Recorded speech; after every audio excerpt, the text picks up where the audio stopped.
महेश जी का परिवार सब सुख सुविधाओं से संपूर्ण था। वह एक बहुत ही प्यार करने वाली पत्नी विमला जी, दो बेटे और एक प्यारी सी बेटी के साथ रहते थे। उनके धन दौलत की कोई कमी नहीं थी। बच्चे अनुशासित और पढ़ाई में होशियार थे। कुल मिलाकर उनका घर एक सपनों की दुनिया लगता था। महेश जी ने अपनी जवानी के दिनों में बड़े संघर्षों के बाद आज ये मुकाम हासिल किया था। उनका सपना था कि जो संघर्ष उन्होंने अपनी जिंदगी में किया है, उस संघर्ष से उनके बच्चों को न गुजरना पड़े। इसीलिए वो जी जान से अपने व्यापार को फैलाने में लगे थे। निस्संदेह विमला जी ने महेश जी का परछाई की तरह साथ दिया था और खुद की जरूरतों को भूलकर महेश जी की सुख सुविधाओं का ध्यान रखा। यूं भी कहा जाता है ना कि हर सफल आदमी के पीछे एक औरत का हाथ होता है। यही कारण था कि महेश जी जीवन में सब कुछ सहन कर सकते थे, पर विमला जी को परेशान नहीं देख सकते थे। जिंदगी बड़े मजे से गुजर रही थी। महेश जी का व्यापार अच्छा चल रहा था। बच्चे भी अब बड़े हो रहे थे। फिर कुछ साल बाद बच्चे अपने आगे की पढ़ाई और बेहतर भविष्य के लिए विदेश जाने की जिद करने लगे।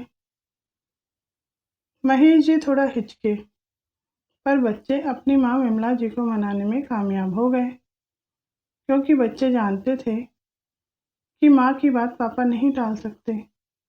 और वही हुआ। विमला जी के आगे महेश जी ने हाथ खड़े कर दिए, पर बच्चों से वादा लिया कि वो हर साल 4 बार मिलने आएंगे, और बच्चों ने भी आने का वादा किया।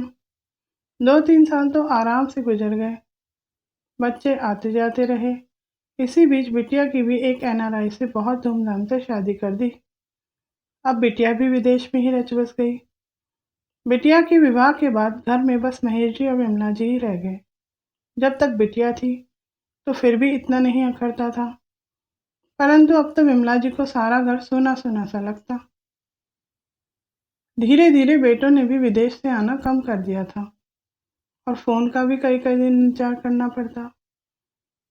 एक दिन बड़े बेटे ने विमला जी को फोन किया और बताया कि उसने विदेश में ही शादी कर ली है।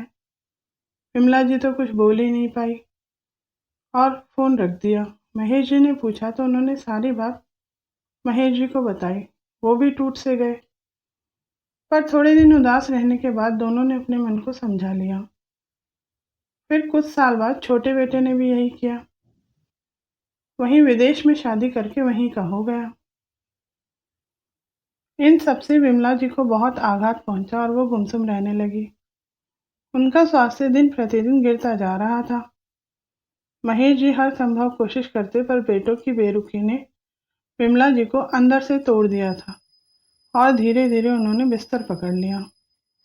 महेश जी ने बेटों को बहुत फोन किए और एक बार मिलने आने की मिन्नतें की, पर अब माँ के लिए उनके पास समय ही नहीं था।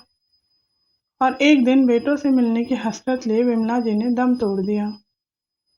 महेश जी ने बेटों को अंतिम क्रिया के लिए बुलाया, पर बाहर ही दुनिया।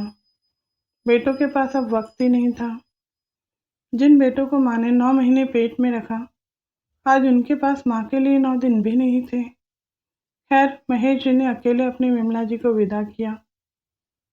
अब घर जो कभी जन्नत सा हुआ करता था, आज वहाँ मरघट सा सन्नाटा था। महेश जी का बस चलता तो वो भी अपनी विमला जी के साथ ही चले जाते।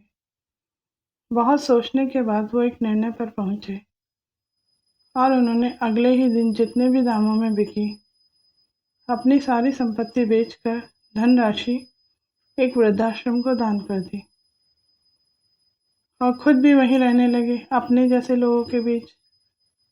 लगभग 2 महीने बाद बेटों के फोन आए कुछ पैसों की मदद मांगने, तो महेश जी ने ठहाका लगाया और बोले, तुम्हारा बाप भी उसी समय मर गया था जब तुमने अपनी माँ के अंतिम संस्कार तक के लिए आने को मना कर दिया था। मैंने अपनी सारी संपत्ति दान कर दी है। अब मेरे पास कुछ नहीं है। दोबारा मुझे फ़ोन मत करना। और फ़ोन बंद कर दिया और अपने साथियों के साथ घूमने निकल गए। आज उन्हें चारों तरफ की हवा कुछ साफ लग रही थी और वो खुलकर सांस ले पा रहे थे। लग रहा था जैसे उनको एक आज़ादी मिल गई हो, बंधन मुक्त। अगर कहानी पसंद आई हो तो लाइक, शेयर और सब्सक्राइब करना ना भूलिएगा। कहानी सुनने के लिए आप सभी का बहुत बहुत धन्यवाद।